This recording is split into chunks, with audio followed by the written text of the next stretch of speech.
Seperti biasa, Naruto sedang memegang mangkuk ramen, tiba-tiba mengeluarkan kepalanya dari kedai Ichiraku. Kakashi Sensei, teriak Naruto. Di sisi lain, dari sudut pandang Kakashi, ia tidak merasa melihat Naruto. Setidaknya, tidak untuk saat ini. Dan kemudian, Kakashi mulai membuka dan membaca buku favoritnya, Icha-Icha Tactics.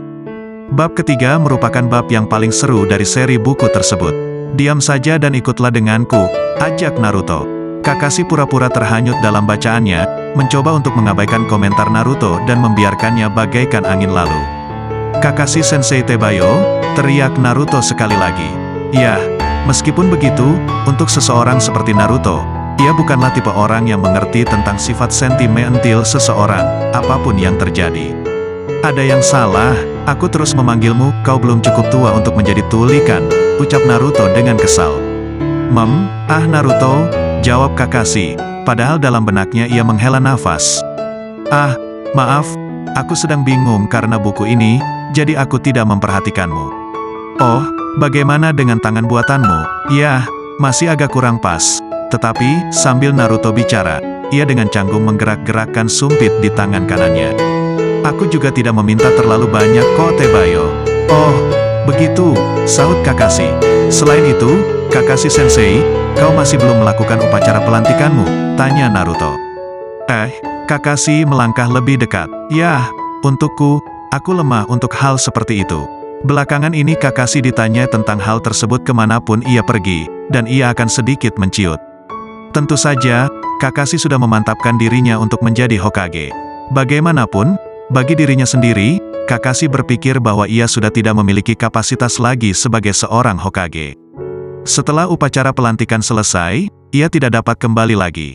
Sekarang Perang Dunia Shinobi keempat telah selesai, jadi tak perlu untuk terburu-buru menjadi Hokage selanjutnya kan? Kakashi terus memikirkan hal itu dalam benaknya. Tetapi bagaimana dengan monumen Hokage? Itu sudah selesai. Dengan menggunakan tangan kanannya secara canggung, Naruto dengan bisingnya menyedot ramennya. Tapi semua orang menantikan hal itu. Pertama, siapa Hokage-nya? Ini belum jelas, entah itu dirimu atau Tsunade. Kau memberi contoh yang buruk kepada desa lain Tebayo. Itulah inti dari pelantikan, jelas Naruto. Karena Tsunade sama juga masih sehat. Dan juga bagiku, untuk nenek Tsunade, dia sudah tidak cocok Tebayo, potong Naruto. Naruto secara terus terang menyatakan hal keterlaluan dan tak terpikirkan seperti itu. Akibat perang terakhir kemarin, nenek Tsunade berada di ambang kematian. Bagaimana caranya?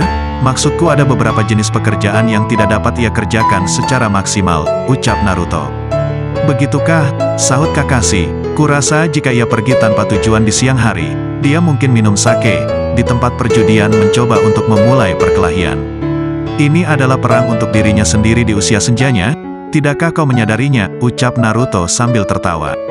Hei, kenapa kau harus membicarakan hal itu dengan antusias? Hal ini bukanlah suatu bahan candaan bagi Kakashi. Setelah mengatakan hal tersebut, dari belakang Naruto muncul sebuah aura gelap haus darah yang tak biasa. Ya, nenek Tsunade memang memiliki penampilan yang masih muda. Tetapi ini dapat dimengerti bahwa ia secara bertahap akan menuju usia tua dan pensiun dalam waktu dekat. Ya, untuk bersenang-senang, tambah Naruto. Seperti itukah? Imbuh Kakashi. Rasa haus darah tersebut semakin meningkat. Kakashi menjadi bingung. Tsunade sama, aku rasa ia masih muda. Kurasa begitu. Kakashi gugup. Pada tingkat apa? Walaupun dari jauh, kau tidak tahu atau tidak peduli akan hal itu. Tapi jika kau lihat lebih dekat, wajahnya itu dipenuhi oleh kerutan. Imbuh Naruto lagi. Wah, dalam pikiran Kakashi. Jaga ucapanmu dan hentikan itu. Berbicara tentang suara yang berlebihan.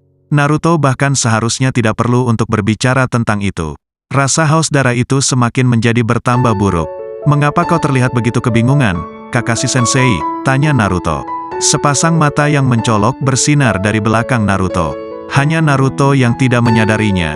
Aku tidak dapat berbicara keras-keras. Belakangan ini, ia menjadi sangat pemarah. Kelupaannya juga sangat menyeramkan. Ucap Naruto lagi. Dalam pikiran Kakashi, matilah anak ini. Ketika Kakashi menutup matanya, ia tidak melihat tinju Tsunade mendarat di kepala Naruto. Boom, suaranya bukan main, entah Kakashi ingin atau tidak, ia pasti mendengarnya. Siapa yang sangat pelupa? Kemarahan Tsunade menggema. Aku menjadi pemarah? Itu semua karena kau yang membuatku begitu. Ketika Kakashi membuka matanya, ia melihat ada benjolan besar di kepala Naruto sambil tersungkur di tanah. Kakashi, ucap Tsunade. Ya, jawabnya, karena mata Tsunade yang bersinar menatap mereka. Suara Kakashi menjadi terputus-putus. Aku rasa Tsunade sama masih cukup muda. Kau masih belum memutuskan tanggal pelantikanmu, ucap Tsunade. Keraguan itu, aku mengerti betul, ekspresi Tsunade melunak. Karena aku juga pernah merasakannya. Ya, jawab Kakashi, untuk menjadi seorang Hokage, kau tidak dapat hidup seperti yang kau inginkan sebelumnya. Tsunade menganggukkan dagunya ke arah Naruto yang sedang tersungkur di tanah. Juga cepat atau lambat untuk si idiot ini, tidak akan bisa seenaknya sendiri. Kakashi terdiam mendengarkan Tsunade berbicara. Rokudaime Hokage bukanlah orang lain, tetapi hanya kau seorang, ucap Tsunade. Naruto memang telah menjadi kuat, tapi seperti yang kau lihat, ia masih belum memiliki kaliber seorang Hokage. Selain itu, pada konferensi 5 Kage, bukankah sudah diputuskan bahwa kau akan menjadi Hokage? Karena pada waktu itu, aku masih memiliki Sharingan, ucap Kakashi. Semenjak kehilangan Sharingan, aku juga tidak dapat menggunakan Raikiri, ucap Kakashi menambahkan. Untuk Raikiri, itu karena aku memiliki penglihatan kinetik dari Sharingan. Itulah kenapa aku dapat menyelesaikan jutsu tersebut. Jika aku menjadi Hokage dengan keadaanku yang sekarang, bagaimana mungkin aku bisa melindungi Konoha? Itulah yang aku pikirkan. Kakashi, ucap Tsunade. Maafkan aku Tsunade-sama, tentang diskusi ini. Tolong tunggu hingga misi kali ini selesai, dalam pikiran Kakashi. Kau akan menjadi Rokudaime Hokage, Kakashi. Ia terbesit perkataan Obito dahulu. Setelah itu, ia diberikan Sharingan sebagai hadiah. Buat apa aku ragu? Sejak awal Sharingan hanya dipinjamkan padaku untuk waktu yang terbatas kan? Mungkin, aku terlalu banyak bergantung pada Sharingan, batinnya. Ia adalah pelindung Tobishachimaru kan? Tsunade mengganti topik pembicaraan. Apakah orangnya cukup? Mungkin di saat terakhir, baru dapat personil yang cukup. Tahun ini, sejak mereka bertugas di Houzukijio, tim Gai dan tim 10 Shikamaru terus berada di sana, jawab Kakashi. Houzukijio, tapi mereka harus cepat memutuskan siapa Raja Kaisar untuk kastil itu, imbu Tsunade. Untuk mencari seorang master seperti Mui, mereka mungkin tidak akan banyak menemukan seseorang sepertinya, tambah Kakashi. Beberapa tahun sebelumnya, dengan strategi gabungan antara Konohagakure dan Kumogakure, Houzukijio ditumpas. Sebelum kastilnya dipulihkan dan para tahanan dikendalikan dengan jutsu yang disebut Tenrou no Hijutsu, jutsu rahasia penjara langit, oleh Kaisar Kastil, Mui. Di tengah menjalankan strateginya, Mui kehilangan nyawanya. Semenjak itu, Konoha, Suna, Kumo, Iwa dan Kiri, saling bergantian untuk menjadi penjaga penjara. Untuk Naruto, ia perlu menjaga desa, kali ini para Jonin akan menemaniku dalam misi. Yah, karena kita hanya menjadi penjaga upacara, seharusnya tidak ada masalah.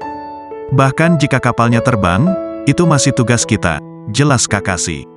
Hal ini mengingatkanku, bukannya Gai berkata bahwa ia ingin melakukan misi ini. Dengan kakinya yang seperti itu, ia tidak seharusnya berkata demikian, kata Tsunade.